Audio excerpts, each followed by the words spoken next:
Hello, I'm Stanley Leong with Lynn, and welcome to Career Compass on CNA938. What is it like to graduate from Asia's top university? And did you know that that institution is right here in Singapore? Yes, graduates of the National University of Singapore, NUS, achieved strong employment and earned high starting salaries in 2020. And that's according to the Joint Autonomous Universities Graduate Employment Survey 2020. And a press release issued last Friday also revealed that the mean gross monthly salary of NUS fresh graduates in full-time permanent employment was $4,082 in 2020. This marked a 3.6% increase from $3,939 in 2019, despite the global economic uncertainty. So how has NUS prepared its students to be highly sought-after talent? And given the global pandemic, will remote learning be the default mode of instruction for its students? And beyond a degree, what else do graduates take away with them from an education at NUS? Lots of questions. We get the answers now as we speak with Professor Bernard Tan, who is Senior Vice Provost of Undergraduate Education. Professor Tan, welcome to CNA 938. Good morning, Stanley. Good morning, Lynn. Thank you for joining us today. Now, before we talk about graduation, let's talk about enrollment. How have enrollment numbers at NUS been over the years? I mean, have we been seeing a greater interest in your institution's courses, especially for those maybe who have planned to study abroad, but because of the pandemic that's not been well managed in some other countries, they're deciding, okay, let's stay put, let's do a graduate program here in Singapore? NUS has been admitting about 7,500 undergraduate students per year for the last few years, and the number remains fairly stable. The number of applicants to NUS remains very strong. We are likely to see more interest in NUS courses given the pandemic situation overseas. For example, last year we admitted about 250 additional students due to the pandemic. These are students who have been studying overseas but who decide to come to NUS to do the rest of their studies, as well as students who would otherwise have gone overseas for their undergraduate studies. And we are likely to see the same trend this year. With regard to those students who've come back to complete the rest of their course, did they have to be from universities that had some sort of tie-up with NUS? Not necessarily so. We look at each of these students, and these are all Singaporean students, to see what they have accomplished overseas, and we give them credit accordingly. Would you also, foresee more interest in other non-Singaporean students from maybe our surrounding countries who may also be interested in wanting to come here to pursue their undergraduate studies, especially given how Singapore has been very successful in keeping our numbers low in terms of COVID-19 transmissions, especially our local community figures? Yes. In fact, we have seen very strong interest from international students, not just during the pandemic, but also before the pandemic. In fact, every year we have so many international students applying to come into NUS. More than the number of places available? Much more. Right. Well, COVID-19 aside, what do you think are some of the most important factors when students consider their options as to where to pursue their undergraduate education? I can think of something like 5 important factors affecting the decisions of students. Number one is university reputation, because reputation signals quality, including educational quality. And because universities tend to enter into collaboration or form partnerships with other universities of comparable international repute, when students choose to do their undergraduate studies in a reputable university, this also means that they are likely to have opportunities to go to other reputable universities for student exchange or even subsequently for their graduate education. Number 2 is employer perception. What employer thinks of the university? A university that is highly regarded by employers means that students in the universities will have better and more opportunities securing internships as well as subsequent employment opportunities. Number 3 is probably curriculum flexibility. These days, students like to have choices. They don't like a one-size-fits-all curriculum. So students will be looking at the curriculum, for example, to see whether or not those who want to pursue depth can go deeply on one discipline, and those who want to pursue breadth can pick more than one major, or perhaps do one major with several minors. The fourth thing is student life activities. These are the kinds of things that students can engage in, students can do during their undergraduate years, such as sports facilities, arts and culture facilities, community-related activities, and entrepreneurship activities, as well as even living and learning experience available to students for those who want to live on campus, right? Mm-hmm. Last but not least, the alumni network. This can be very helpful for career development if students know how to leverage on this. Yeah, and of course, during a pandemic, the safety of the location is very important too. All right. Well said. I mean, those 5 reasons of the university's reputation, the employee perception of the school, curriculum flexibility, yes, which allows students to really pick and choose, the breadth and the depth of their program. Right. Also, student life activity, I think that, completes the whole picture of making them well-rounded as well. And also the alumni network, Professor Tan, that you talked about. What about university rankings? You didn't mention that. I was thinking you might mention that as somewhat of a criteria that would help potential students pick their university to enroll in. Has that been somewhat of an importance that NUS places in terms of making sure it's right up there? In fact, my first point on university reputation, this is reflected in the ranking. Yes. Okay. How has NUS been doing on that front in terms of ranking? NUS has been ranked 11th by QS in 2019, 2020, and 2021. We have been ranked between 23rd to 25th by THE in these 3 years, and we are very grateful that we have been ranked among the leading universities worldwide.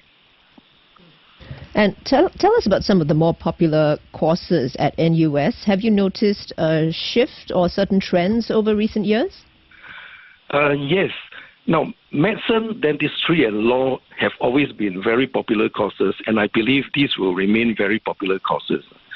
But in recent years, courses on computing and analytics, such as computer science, information systems, computer engineering, information security, business analytics, data science and analytics, all these courses have become very popular. And the reason is that graduates of such courses tend to have excellent job prospects as well as high salaries. In fact, in the years ahead, many of our industries will be transformed to become more and more technology-centric, more and more data-driven, as can be seen from our 23 industry transformation maps, right?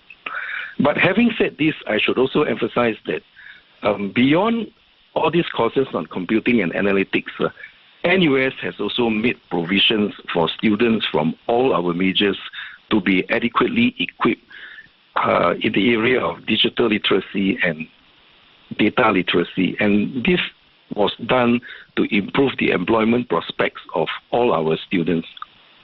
Digital literacy definitely going to be, very pervasive. It doesn't matter which industry you plan to have your career in. You will have to have those skills and mindset to be able to cope with those. Professor Bernard Tan is Senior Vice Provost of Undergraduate Education from the NUS, speaking with us here on Career Compass. Professor Tan also shared with us the employment rates or the employment levels of your graduates. We did mention how the graduates have achieved strong employment. We also talked about in our introduction the sort of mean gross monthly salary that's gone up as well in 2020 from 2019. So what sort of employment rates have you seen for your graduates? Well, the results of the Graduate Employment Survey for 2020 have been released a few days ago, and this is the year of the pandemic, right? The results show that the overall employment rate for NUS graduates is about 94%.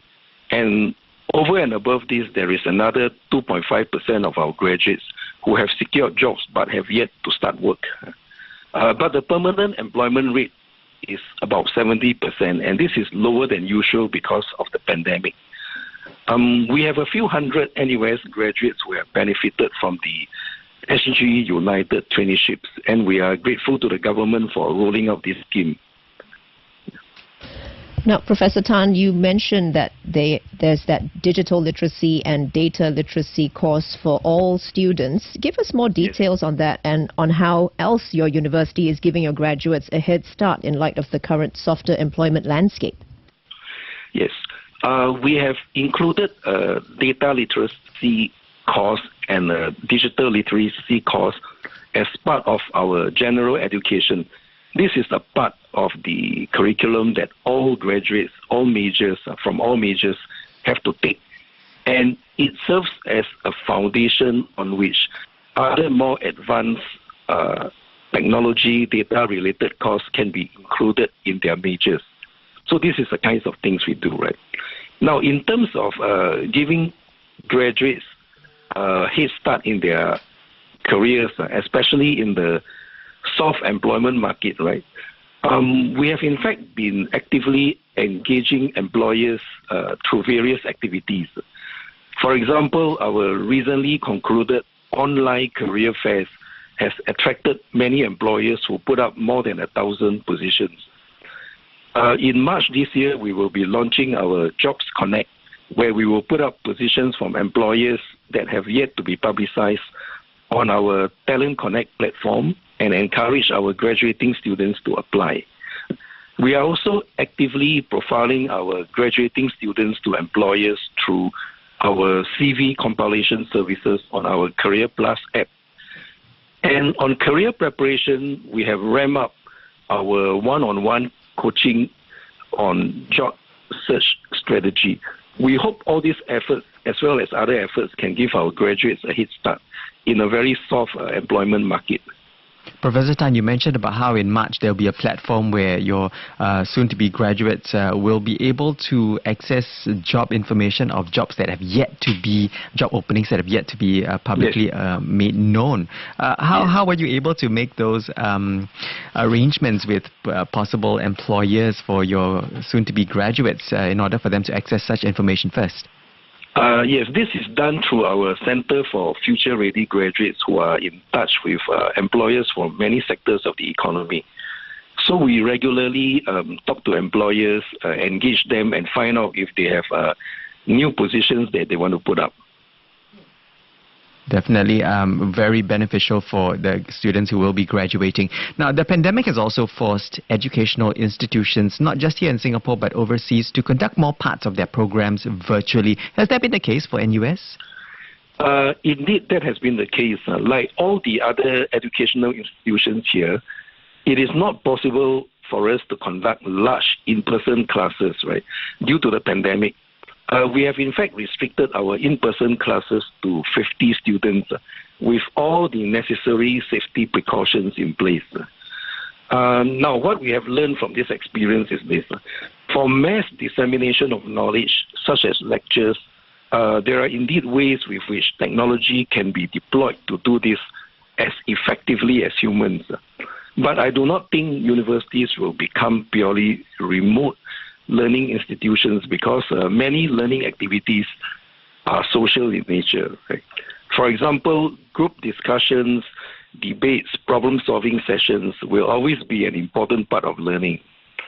Residential living and learning will always be an important part of learning. And also experiential learning, whether in the workplace or in the community, will always be an important part of learning. So these are facts that we cannot change. And therefore, at NUS, we will carry out such in-person learning activities whenever the circumstances permit us to do so safely. So you'll be saying that the future of education would be a hybrid model? Yes, it's likely to be a hybrid model, leveraging on technology to do what technology can do best, while the other parts of learning will still be in-person in nature. When we talk about graduating from university, a lot of us think of that mortarboard that you put in your head and also the paper that you take away, that certificate at the end of your program. What else would a graduate take away from education at NUS besides that degree? This is an excellent question. Well, I am a graduate of NUS myself, and maybe I should share what I take away from NUS besides the degree, right? Well, I take away a learning experience that opens my mind to new possibilities. I take away a strong foundation that has served me well in the sense that it allows me to adapt, to pick up new skills throughout my careers thus far, right? And of course, I take away many fond memories and a friendship network that will last me for a lifetime. Wonderful. And you also have that alumni club, that continues to, keep those bonds alive with all the connections that you make through your university days. Professor, thank you so much for joining us. Professor Bernard Tan is Senior Vice Provost of Undergraduate Education. And you can find out more about the NUS undergraduate admissions at nus.edu/apply. And also, the NUS Open House 2021 is happening online, and that will be from the 27th of this month, 27th of February till the 6th of March. And you can join them at the NUS Open House 2021 at nus.edu.sg/e-open house to discover how NUS can maximize your potential and empower you to shape your future. And you can find out more at nus.edu/e-open house. Professor Bernard Tan, thank you for joining us today on Career Compass. Thank you, Stanley and Lynn, for having me in your program. Thank you very much. Thank you. Career Compass, in partnership with the National University of Singapore.